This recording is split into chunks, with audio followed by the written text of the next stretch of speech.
Madame la Présidente, merci au vice-président en charge des finances et au rapporteur du Césaire et mes chers collègues. Force est de constater que le mois supplémentaire qu'il vous aura fallu au final pour boucler votre budget n'aura malheureusement rien changé à l'affaire. Le budget que vous nous proposez acte le fait que vous ne parvenez pas, Madame la Présidente, à faire correctement fonctionner la région. Rendez-vous compte, chers collègues, car les chiffres sont à la fois précis et importants. Qu'en l'espace d'une année seulement, l'exécutif régional n'a pas su utiliser près de 300 millions d'euros.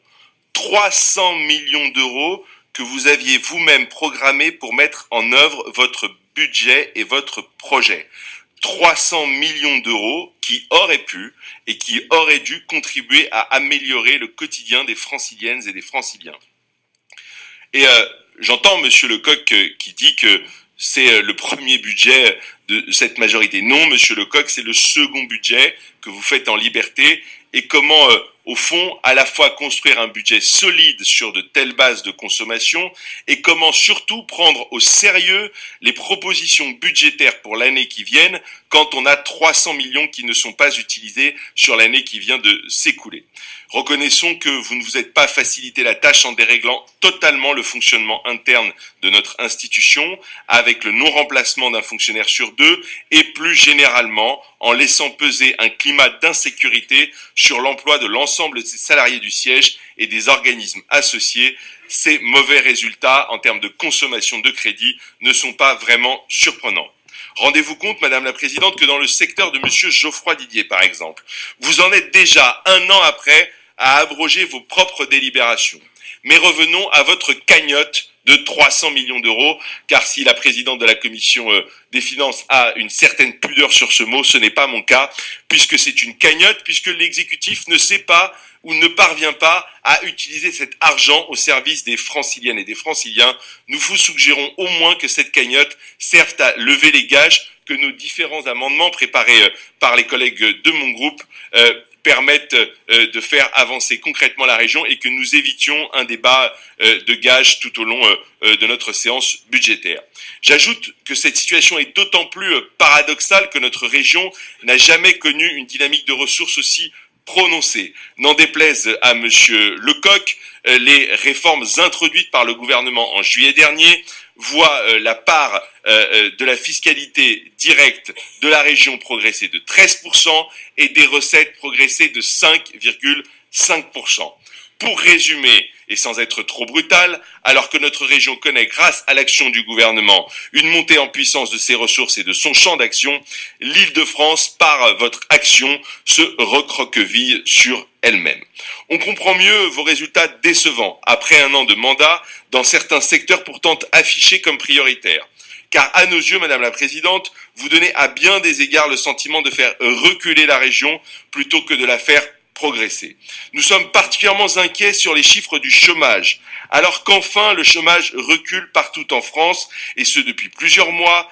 En Île-de-France, c'est le contraire qui est à l'œuvre. Notre région décroche en termes d'emploi et d'activité économique à contre-courant de la tendance nationale. Cela alors même que nous sommes une des régions européennes les plus attractives en termes de PIB, d'activité économique, de jeunesse de notre population, de qualification de la main-d'œuvre, de maillage universitaire. C'est bien simple, nous sommes le premier bassin d'emploi en Europe et pourtant nous ne créons plus d'emplois. Face à la baisse de vos budgets consacrés à l'insertion par l'activité économique, je pense ici au GRAFI ou à l'emploi des structures associatives, face à la suppression des emplois tremplins, à l'abandon du soutien au groupement de créateurs, aux formations à la création et à la reprise d'entreprises.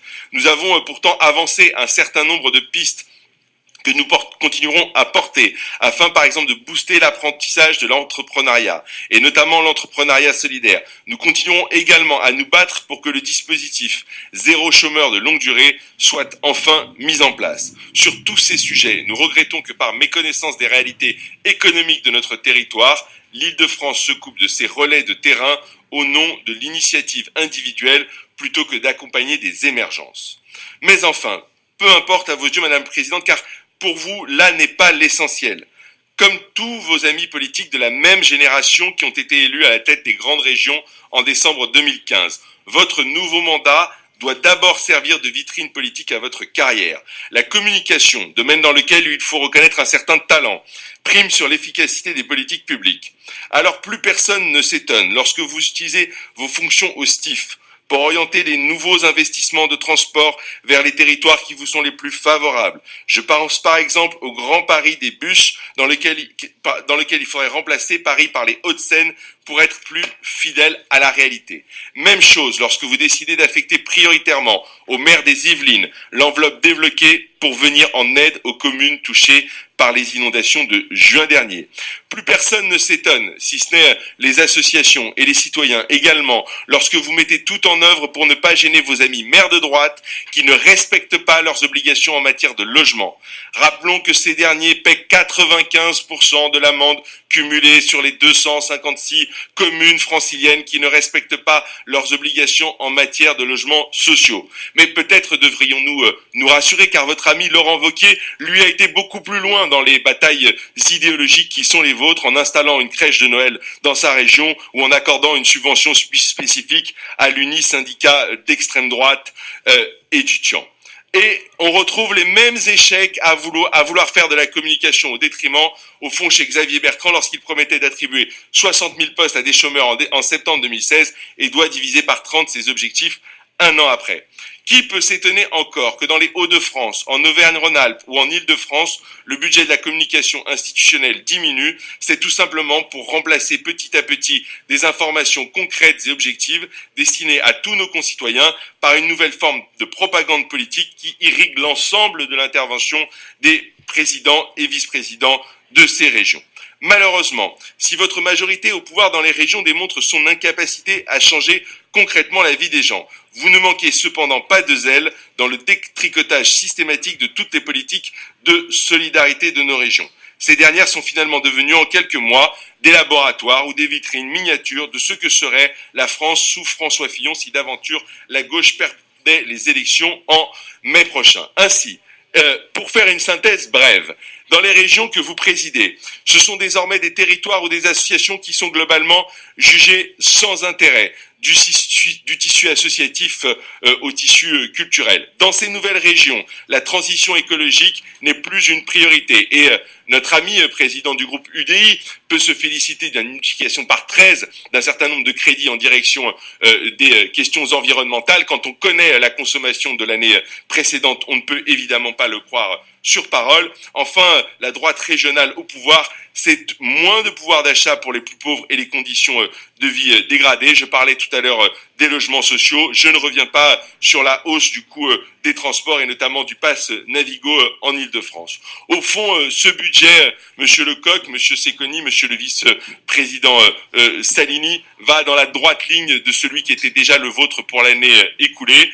Vous risquez de créer de nouvelles inégalités. Vous servez l'Île-de-France pour votre devenir politique et vous faites reculer l'Île-de-France en toute matière et particulièrement les plus inquiétantes, celle de la solidarité dans les territoires les plus en difficulté et celle de l'innovation qui doivent préparer la France de demain. Pour notre part, nous continuerons de défendre la ligne qui est la nôtre, à savoir renforcer la cohésion sociale, être en capacité de regarder l'avenir en face et de le construire avec les Franciliennes et les Franciliens.